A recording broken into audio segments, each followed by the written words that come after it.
ķermenī pašā. Kurā ķermenī? Šajā. Tavā? Tas ir izpratne. Ko nozīmē kosmos? Vai tā ir jūsu planēta? Vai tas ir tas, kā jūs uzturat realitāti? Nu, tad sāksim. Vai tas kosmos, ko mēs redzam skatoties zvaigznēs, vai tas pagūd noādīties un atkal rasties no jauna?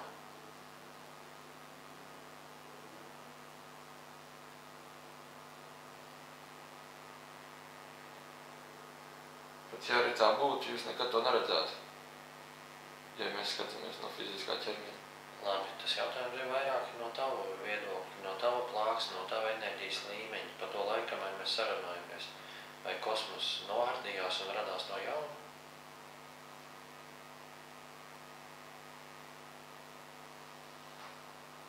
Prāts jaucās iekšā.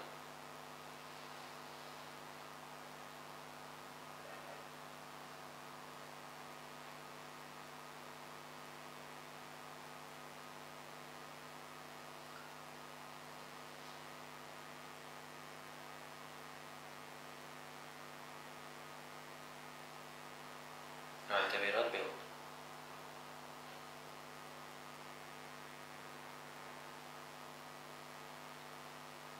Daudz lietas, ko mēs redzam, bet nevar izstāstīt, ja prāts jaucās iekšā. Es varu vienkārši stāstīt tas, kas ir redzams. Kas tas ir? Jūs gribat prasīt par fizisko kosmosu?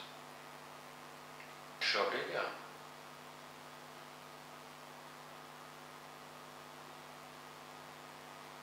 Tas, kā jūs viņu redzat, balstās no enerģijas, kas caurstrāvo fizisko kosmosu. Ja enerģija pārstrās caurstrāvot, jūs viņu neredziet, bet tiklīdz kā viņa atkal sāks strāvot, jūs pat nezināsiet, ka jūs viņu neredzējāt. Jūs atkal turpināsiet no iepriekšējā mirkļa, kas tika palikts. Un tas atstarps starp šiem mirkļiem ir cik liela? Tas ir pat bezgalīgi liels. Vai tad es pareizi sapratu, ka pēkšņi pieņemsim šis caurstrāvojums var pārtraukt, un tad visi tajā mirklī tā kā sastings, un tad, kad tas caurstrāvojums atjaunojas, tad tā kā iesaldēt filmu atkal sāk kustēties uz priekšu? Jā. Un pat neviens nepamana to, ka viņi nebija tajā mirklī. Jā, bet viņi jau nevarētu teikt, ka viņi nebija, jo viņi bija. Bet viņi turpinājums nebija.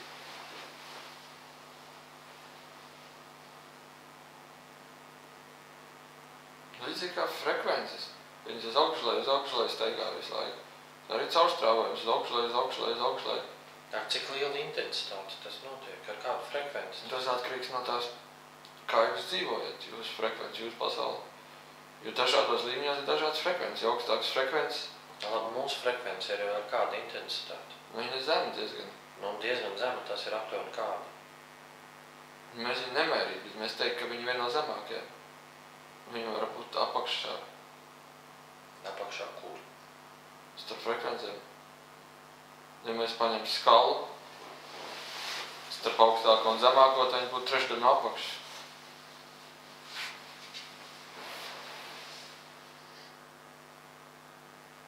Labi, mums ir tāda frekvence, kāda mums ir frekvence. Bet tu neuztver to frekvenci personalizēt.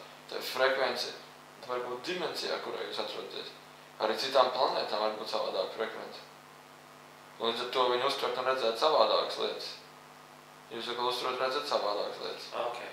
Respektīvi tas, kā tu redzi pasauli, to pasauli, ko te mēs uzskatām par pasauli, ja? Tu redzi viņu pavisam savādāku. Tu viņu redzi nefizisku, tā? Kas ir fizisks? Tas ir arī tikai enerģija. Arī frekvences. Droši vien? Jā. Mēs varētu nodalīt to mūsējo, kā mēs dzīvojam, kas mēs esam. Tas ir kā? Tā ir augstāka frekvence, bet viņa ir rezonējoši blīvāka. Kā to saprast? Teiksim, jūs gaismu uztvertu kā caurspīdīgu. Jā. Mums viņa būtu blīva. Tā kā ūdens, spīdīgs ūdens, jā.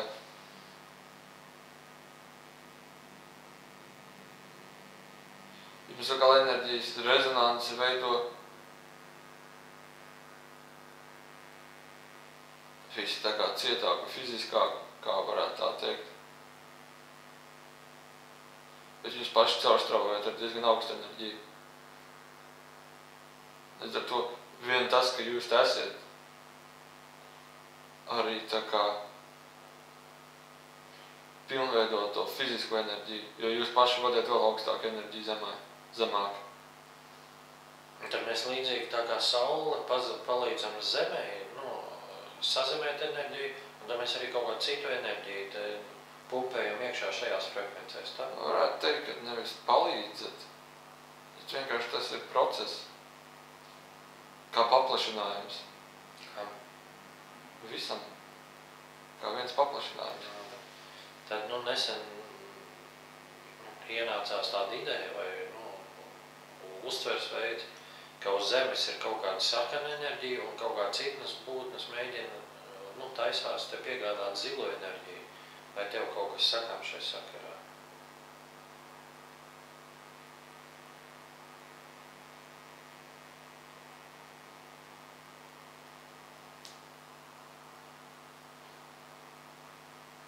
Es varu teikt tikai to, ko es redzu. Ko tu redzi? Ka tādiem procesiem nav īsti nozīmes. Kam nav nozīmes? Ka procesiem kā tādiem nav nozīmes. Tu vari plašāk paskaidrot, ko tu ar tā domā? Mēs visi esam apziņas veidojums, varbūt. Es varu tulkot to, ko es redzu. Jā. Mēs visi esam gaisma, varētu tā teikt. Mēs visi esam dievības, dieva paplašinājums. Jā. Tam nav nozīmes, kas te notiksies. Tā var būt tā kā spēle, kur tu paspēlēsi, uzvarēsi, zaudēsi, tik un tā tam nav nozīmes. Tu varēsi sākt nākošo spēli. Un tad tie procesi visu liekas interesanti. Kā mēs maz bērni spēlētos. Labi. Tavā skatījumā, kam ir, svarīgāka nozīme vai, kas ir tā vērts, lai kaut ko... To procesu mēs atbalstītu.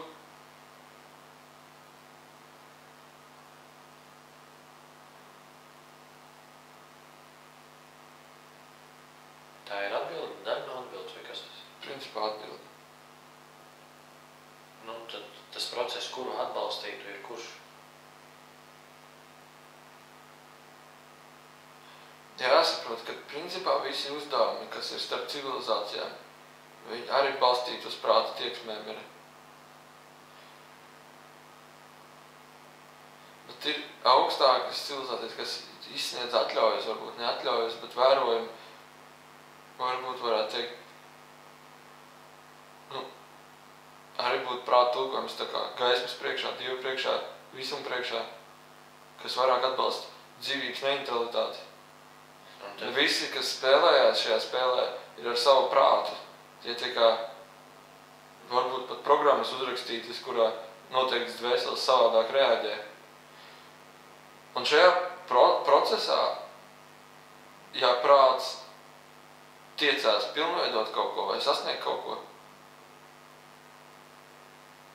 viņā faktiski ir tieksme kaut ko sasniegt, jo viņš domā, ka ir kaut kas vajadzīgs, nepieciešams. Un šīs programmiņas katram ir ieliktas, bet tās nav programmiņas, tās būtu enerģiski implanti, vienalga, kā viņas to nosaukt, kas visu laiku vada viņus par šiem procesiem. Un tajā brīdī nozīme īstenībā nav, bet tas atbalsts kaut ko tā darīt, ir tāpēc, ka tas varētu atvieglot daudz procesus uz zemes, kas notiek. Un tad tu esi, kāds no šīs senākās, augstākās civilizācijas, kas šos procesus tā kā uzrauga, pieskata, dod rīkojumus, tā kaut kā? Nebūtu senākas civilizācijas. Būtu vienkārši mēs esam atgriezeniskā procesā bišķiņ augstāki. Atgriezeniskā? Jā. Kā to saprast? No apakšu viss iet uz augšu, un tad atkal no augšas uz apakšu. Ja, tad jūs esat tajā ķēdes posmā, kas ir no augšas uz leju, tā? Mēs virzamies uz augšu. Cilvēki arī domā, ka viņi virzās uz augšu. Jā. Un tad mēs abi divi kustamies tā kā vienā virzienā. Principā visi tiecās atpakaļ, bet tas process ir atgriezenisks. Viņš atkal pat cilpies atpakaļ un atkal sāks viss.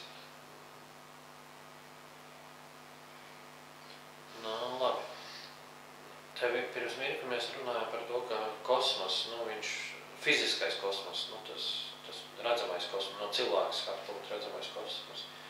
Viņš kaut kādā brīdī var pārtrūkt un tā kā restartēties un tad viss kaut kā, tā, jā. Bet tad apziņa kā process kādreiz pārtrūkst vai ne? Apziņa nekad nepārtrūkst. Un tad es saprotu, ka mums vai jebkurai veselē uz zemes un tava apziņa ir tā kā viena apziņa.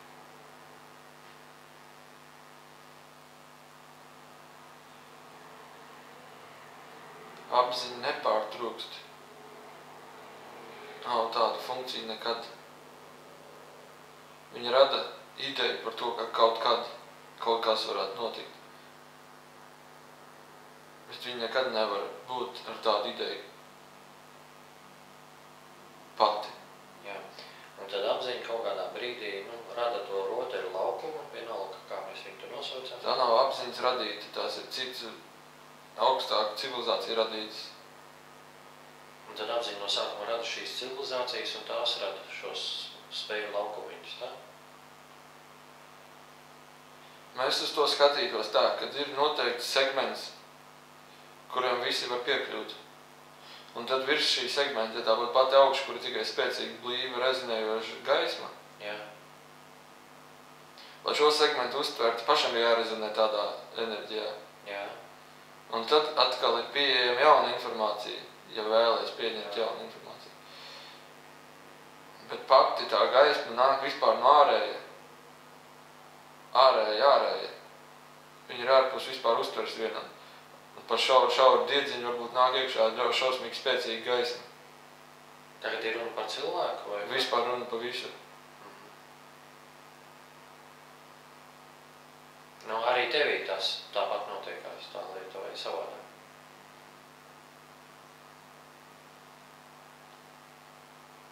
Nē, mēs runājam par augstākām civilizācijām. Augstāk nekā to? To skaitā.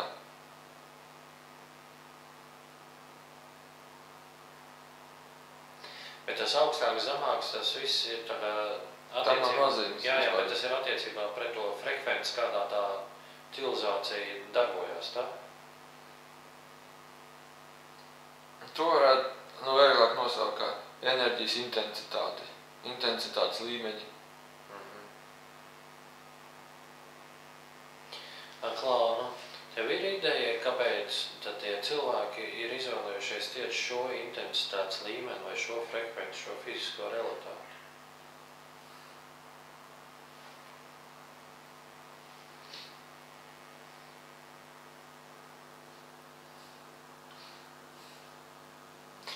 Vieglāk būtu mēs varēs pastāstīt, ka process ir atgriezinisks. Viņš iet no augšas uz leju, uz augšu uz leju. Viņš ir apļu veidā, ja mēs skatītos. Jā. Un jūs savu apli sākat, var teikt, atkal no jauna. Tagad kaut kā? Nē, vienkārši mēs sākam to apli no jauna, un tad lēnām mēs kāpjam pa tiem intensitātes līmeņiem uz augšu. Tas nav tā, ka mēs paši kāpjam, tas ir vienkārši mēs automātiski virzamies uz augšu. Un tad mēs atkal apļu veidā izējam un atkal uz augšu virzamies. Respektīvi, tās frekvences, dvēseli frekvences, viņas pulsē nepārtraukti vai tagad, viļņveidīgi kustās uzkāp augšā un atlējā, kāp augšā un atlējā. Tā kaut kā, jā? Jā, bet tas ir apļu veidā. Tas nav uz augšu, uz augšu, apļu veidā. Jā. Labi. Tad tagad, tā kopīgā civilizācijas enerģija ir virzībā uz augšu, vai, Tas ir dabisks process, virzās uz augšu. Un tad atkal nāks lejā, augšā lejā, tā kaut kā. Vēlreiz precizēt. Tad pirms mirkli tu teici, ka gan mēs šobrīd kustamies tādā virzienā uz augšu, un tu arī kusties virzienā uz augšu. Tad kaut kādā brīdī mēs sasniegsim kaut kādā augstāko punktu, un tad kustēsimies uz leju, tā kaut kā. Jā, sāksies apļu kustība. Jā. Atkal no lejas uz augšu. Tad tas cikls ir šausmīgi ilgs. Ko nozīmē šausmīgi ilgs? Viņš ir lēns un ilgs. Ko nozīmē ilgs?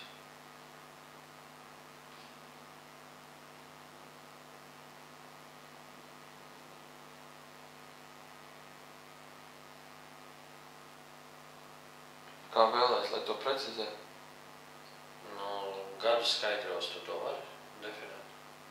Cilvēku gadu skaitļos. Miljardiem gadi.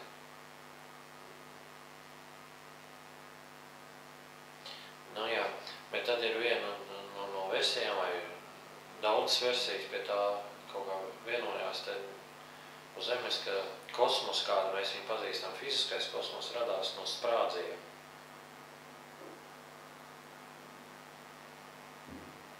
Vai tu vari apstiprināt šo pieņēmumu vai ideju vai teoriju?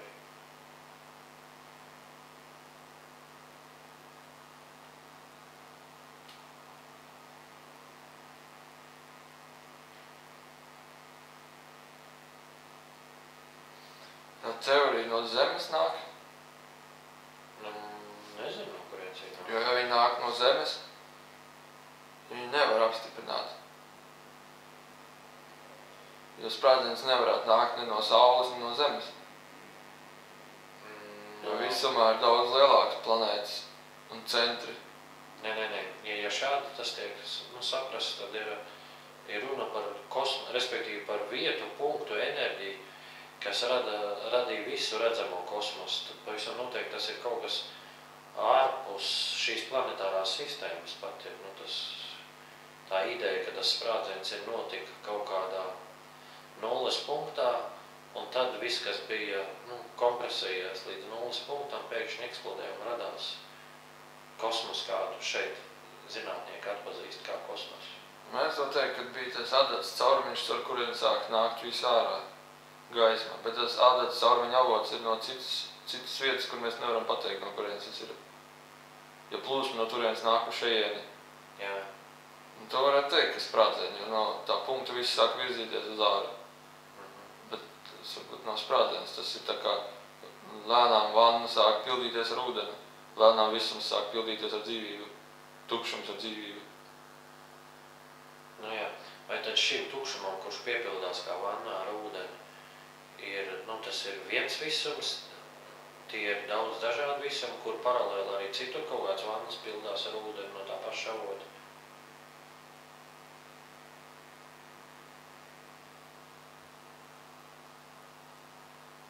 Es teiktu, ka ir vēl daudz citu visumi. Un tu spēj pārvietoties cauri visiem šiem visumiem, vai ir kaut kādas ierobežojums tev? Es nevaru. Tu nevari ko? Es arī nevaru informāciju vairāk dabūt par citiem. Bet citi visumi ir ar dažādām koncepcijām savādākām. Tie var būt neizskaidrojami savādāki. Neizprotami savādāki. Vai tu kādā no tiem esi bijis? Nē. Respektīvi, tava pieredze vai tava frekvence ļauj tev darboties šajā visumā? Es pat nedarbojos visumā.